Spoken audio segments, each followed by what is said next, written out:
सास बहू का रिश्ता। निधि और उसकी सास के बीच हमेशा किसी न किसी बात पर अनबन छिड़ी ही रहती है, जिसके चलते दोनों कभी एक दूसरे को समझने और प्यार करने की कोशिश तक नहीं करती। अरे मेरे तो भाग ही फुट गए जो ऐसी बहू मिली। हाय, मेरी तो जिंदगी बर्बाद हो गई। भगवान, या तो अच्छी सास दे देता या फिर गूंगी। इन्हें मेरे सिर बिठाकर कौन से जन्म का बदला ले रहे हैं भगवान। क्या बोली? वही जो आपने सुना। इतनी बड़ी हो गई कि सास से जुबान लड़ाती है। अरे यही सीख कर आई है क्या मायके से? अरे नहीं नहीं, उसके लिए तो ससुराल ही काफी है। मेरी सास ने मुझे बहुत अच्छे से जुबान लड़ाना सिखाया है। हाँ। सास बहू की तीखी नोक झोंक चल ही रही होती है कि दीपू वहां आ जाता है। रिश्ता करते हुए पति पत्नी की जगह सास बहू की कुंडली मिलानी चाहिए, क्योंकि अगर सास बहू का रिश्ता अच्छा नहीं तो उनका पता नहीं, पर पति की जिंदगी तो पक्का झंड है। मुझे अपने सामने कोई झगड़ा नहीं चाहिए, बस करो दोनों। दोनों शांत होकर अपने अपने काम में बिजी हो जाती हैं। दीपू ऑफिस चला जाता है, जिसके थोड़ी ही देर में दीपू की बहन कल्पना का फोन आता है। अरे कैसी है रे बेटा? ससुराल में सब बढ़िया है ना? कोई तुझे परेशान तो नहीं करता? सास की बात सुनकर पास खड़ी निधि हंसकर कहती है, अरे वाह रे ऊपर वाले, खुद बहू को शांति से सांस भी नहीं लेने देती और बेटी से पूछ रही है कोई परेशान तो नहीं करता। अरे मेरी बेटी तुम्हारी तरह नाकारा और बदतमीज नहीं है, इसलिए उससे पूछना बनता है। तो उनकी सास भी आपकी तरह नहीं होगी, इसीलिए उन्होंने कुछ बोला नहीं। और इसी के साथ एक बार फिर दोनों सास बहू के बीच तानों का युद्ध शुरू हो जाता है। फिर कल्पना कुछ देर तक तो फोन पर सुनती रहती है, पर जब दोनों चुप होने का नाम तक नहीं लेती तो वो चिल्लाते हुए बीच में बोलती है, अरे बस करो, यह फोन कान पर लगाए जब मुझसे आप दोनों की बातें सुनी नहीं जा रही तो मेरा बेचारा भाई न जाने किस हाल में होगा। अरे ये सब तेरी भाभी की वजह से है बेटा। तो माँ, आप भी कुछ कम नहीं है। आप दोनों को ही अपना रिश्ता सुधारने की जरूरत है। मैं एक बाबा को जानती हूँ जो रिश्ते सुधारने में एक्सपर्ट हैं। आप दोनों उनके पास जाइए। ना जी ना, मैं ऐसे ढोंगी बाबा में नहीं मानती। देखा, कहा था ना। अरे ये तो हमारे घर में शांति चाहती ही नहीं है। भाभी, एक बार ट्राई करके तो देख लो। इस पर निधि मान जाती है और अगले ही दिन दीपू के ऑफिस जाने के बाद दोनों बाबा के पास पहुंच जाती हैं। सास बहू के बीच रिश्ता कुछ ज्यादा खास नहीं है।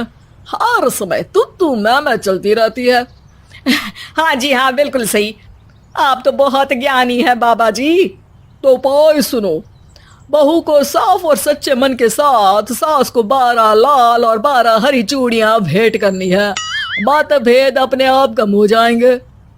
बाबा का उपाय सुन अगले दिन निधि सास को चूड़ियां भेंट कर देती है, लेकिन इससे भी उन दोनों के बीच कुछ सही नहीं होता।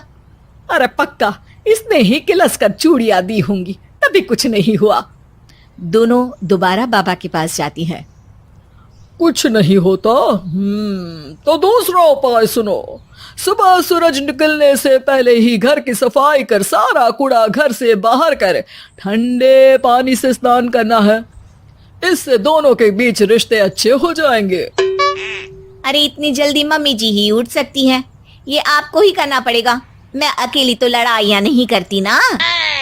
बाबा का उपाय मानते हुए अगली सुबह से सास जल्दी उठ सूरज निकलने से पहले घर की सफाई कर ठंडे पानी से नहाने लगती है। ये सब कुछ दिन तक चलता है, जिससे अभी भी दोनों के रिश्ते तो नहीं सुधरते, पर सास की तबीयत खराब होने लगती है। अब लगता है आपने मन से काम नहीं किया होगा, तभी तो रिश्ता वैसा का वैसा पड़ा है और तबीयत खराब हो गई। अरे सही कहती थी तुम, कल मुहा ढोंगी बाबा। देर आए पर दुरुस्त आए। चलो आराम करो अब निधि बाकी काम छोड़ सास की सेवा करने लगती है। अपनी पत्नी और माँ में ऐसा बदलाव देख दीपू बिल्कुल हैरान रह जाता है। अरे कहीं बाबा ने कोई जादू टोना तो नहीं कर दिया?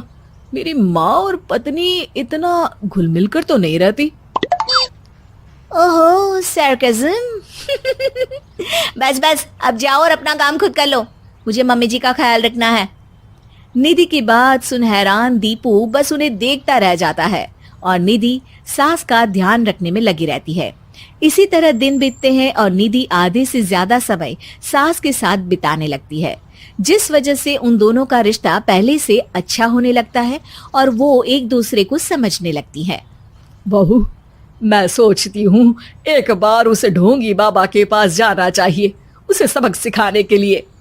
अरे पर मम्मी जी, उसकी क्या जरूरत है, हमारे घर में सब ठीक है, फिर वो कुछ भी करे हमें उससे क्या। दोनों के बीच ये बात हो ही रही होती है कि तभी बाबा कल्पना के साथ उनके घर आ जाते हैं। माँ, बाबा आप दोनों से मिलना चाहते थे, इसलिए मैं उन्हें यहाँ ले आई। अरे पर हमें इस ढोंगी बाबा से नहीं मिलना। हाँ, मेरी बहू बिल्कुल सही कह रही है। जो कुछ समय पहले एक दूसरे को मारने को चलती थी, आज एक ही लय में बात कर रही है। आपको अपने रिश्ते के लिए किसी बाबा के नहीं, अपने आप की जरूरत होती है। रिश्ता सुधारने के लिए जरूरी है कि सास बहू को अपनी बेटी और बहू सास को अपनी माँ जैसा समझे और प्यार दे। उपाय तो बस एक तरीका है लोगों को समझाने का कि असली उपाय उनके पास ही है, आपको बस उन्हें समझना है।